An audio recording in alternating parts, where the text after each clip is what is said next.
Bonjour, dans cette vidéo, nous allons apprendre à tricoter un châle avec une version de patron très facile à faire. Il est très universel aussi car on peut tricoter dans à peu près n'importe quelle grosseur de fibre et n'importe quelle matière de fibre. Le plus souvent, moi je préfère tricoter avec du DK ou du hareng comme grosseur. Mon choix de matière est le plus souvent une matière naturelle, comme le bambou, la soie, le lin, la laine mérino, ou à votre choix. Pour l'aiguille, un châle, je préfère le tricoter sur une aiguille circulaire. Donc, mon choix pour la grosseur de mon aiguille va s'arrêter selon le choix de ma laine. Si j'utilise une grosseur DK, normalement, l'échantillon demande du 3,5-4.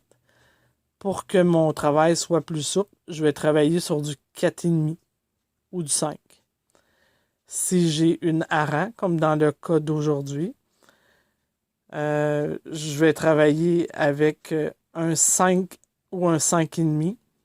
Une hareng, ça demande toujours environ du 4,5 ou du 5 pour sa vraie tension. Donc, pour que ce soit un peu plus détendu, je vais travailler avec du 5 ou du 5,5.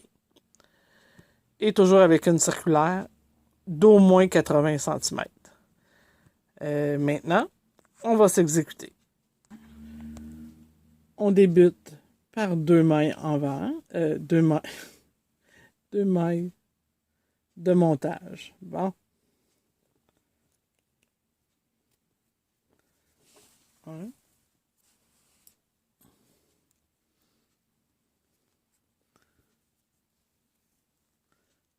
Deux.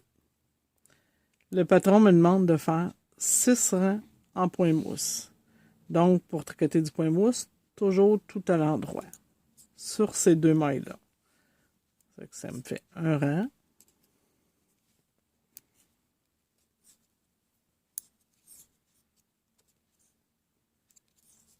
Deux.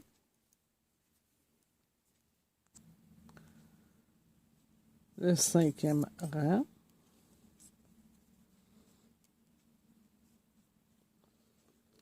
Et le dernier, le 6e. Donc, ma petite languette vient d'être fabriquée. Si vous remarquez, j'ai 3 rangs de points mousse. Le premier, ici, 1, 2, 3. On me demande de garder mon tricot comme il est présentement et de relever 3 mailles sur les 3 petites bosses de points mousse. Donc, je vais venir piquer dans la petite bosse et relever une maille de cette façon. Attention pour bien le laisser passer. Une fois.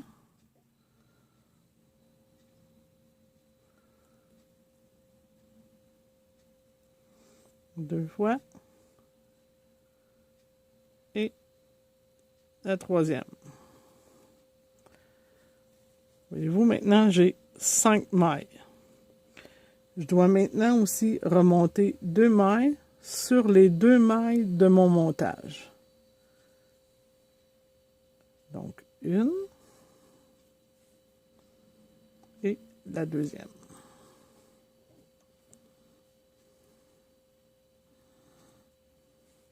Si c'est trop difficile pour sortir vos mailles, utilisez un petit crochet pour vous aider. Bon, maintenant, j'ai obtenu 7 mailles au total. Je vais tourner sur l'envers du travail.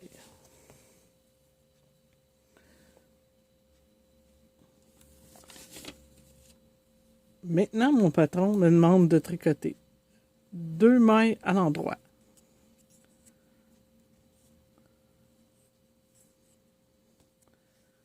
Un jeté. Pour faire un jeté, il faut toujours amener le fil devant le travail. Puis le jeté va se fabriquer en passant par-dessus l'aiguille, en exécutant la maille suivante. Et dans le cas qui me concerne, la maille va être à l'envers, la suivante. Donc, pour pouvoir exécuter ma maille envers, je dois revenir avec mon fil devant le travail en entourant ma broche. Et j'exécute ma maille à l'envers. Si je regarde mon travail, on va voir que le jeté s'est exécuté à côté de la maille envers. Je vais placer mon marqueur. On me demande d'exécuter encore une fois une maille envers. Je replace encore un marqueur. Et on me demande d'exécuter une maille envers.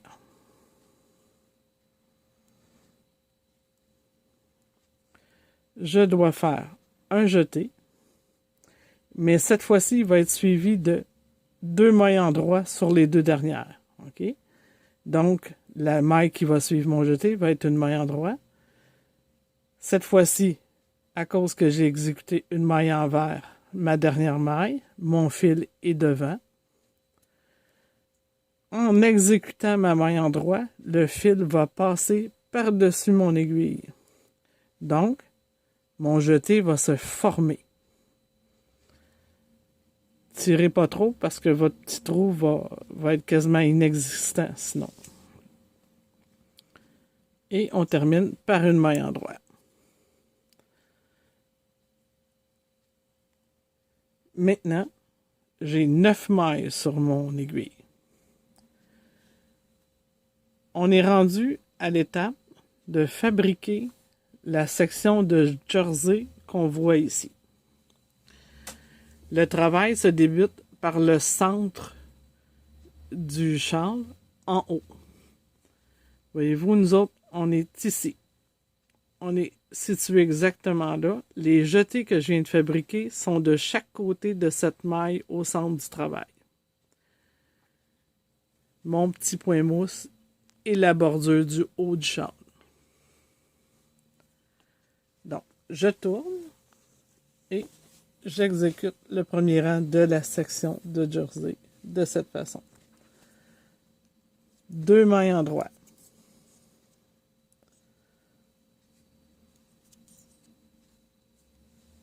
Un jeté qui va être suivi d'une maille à l'endroit.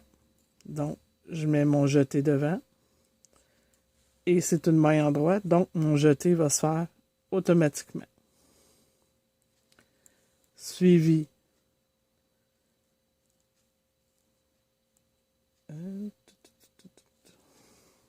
ici, il faut tricoter à l'endroit jusqu'au marqueur. Donc, j'ai seulement une maille parce que mon travail est très petit, mais plus tard, on aura plus de mailles dans cette section. Donc, je la tricote à l'endroit jusqu'au marqueur. Je dois faire maintenant une augmentation intercalaire droite. Pour faire une augmentation intercalaire droite sur mon patron, c'est bien indiqué.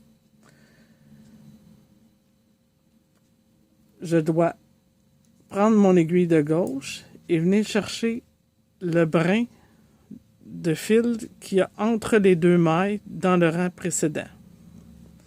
Situé entre les 2 mailles. Et pour faire celle de droite, je dois piquer de l'arrière vers l'avant avec mon aiguille de gauche. Voyez-vous, je vais le répéter. Mon fil est ici entre mes 2 mailles. Je le pique de l'arrière vers l'avant. Et je vais tricoter une nouvelle maille dans ce brin à l'endroit, en le piquant par devant. Vous allez remarquer que vous allez avoir une petite torsion sur votre maille, et c'est normal, c'est pour éviter d'avoir des trous. Je vais déplacer mon marqueur, je vais tricoter ma maille à l'endroit, je vais redéplacer l'autre marqueur. Donc, maintenant, je vais faire un intercalaire gauche. C'est la même chose, mais en sens inverse. Donc, cette fois-ci, je vais piquer de l'avant vers l'arrière dans mon brin, qui est ici, qui est le brin entre les deux mailles. Et je le pique de l'avant vers l'arrière, cette fois-ci. Et je dois le tricoter de façon torse. En langage de tricot, ça veut dire dans le brin arrière de la maille. Comme ça ici. C'est bon? Ça fait une petite torsion sur votre maille. Très important pour éviter les trous. Maintenant, je dois tricoter à l'endroit jusqu'aux deux dernières mailles.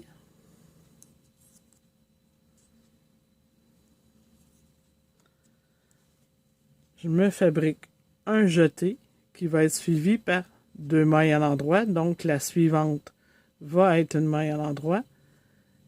La jetée va se faire automatiquement par-dessus. Allez tranquillement au début pour vérifier si toujours vos jetés ont été exécutés. On pivote sur l'envers du travail, le rang 2. Toujours mes deux premières mailles à l'endroit. Je dois faire un jeté, donc j'amène ma laine devant, suivi d'une maille envers. Donc, je vais revenir vers l'avant pour tricoter ma maille à l'envers, la suivante. Ensuite, je dois tricoter à l'envers jusqu'aux deux dernières mailles du travail. Donc, ça implique toutes les mailles sur ma broche. Je dois les tricoter à l'envers en faisant attention de bien déplacer mes marqueurs pour pas qu'ils changent d'endroit. Parce que eux, ils indiquent le centre de mon travail. Donc, j'ai tout tricoté mes mailles jusqu'aux deux dernières. Je les ai faites à l'envers. Mes deux dernières sont ici. Je dois faire un jeté et toujours terminer par deux à l'endroit. Donc, mon jeté va se faire automatiquement à cause que ma laine est déjà devant. Elle va passer par-dessus et mon jeté va se faire automatiquement. Donc, dans la section jersey, vous avez toujours deux rangs, le rang 1 et le rang 2, que vous allez répéter 6 fois de plus, jusqu'à ce que vous aurez 51 mailles. Et vous allez terminer par un dernier rang 1, qui va vous donner 55 mailles. Donc, je m'exécute. J'ai répété les rangs 1 et 2 6 fois de plus que mon départ dans ma section de jersey et j'ai obtenu 51 mailles. Je dois faire encore une fois le rang 1 pour obtenir au total dans ma section de jersey, première section, 55 mailles. Donc, il me reste à faire un rang de plus sur l'endroit du travail pour obtenir mes 55 mailles. Donc, si on regarde, on voit bien le travail qui est exactement comme la première section ici. Dans la prochaine vidéo, vous allez apprendre à faire la section de points ajourés, qui va être les petits travails qu'il y a ici. C'est dans la vidéo suivante, qui est la deuxième partie.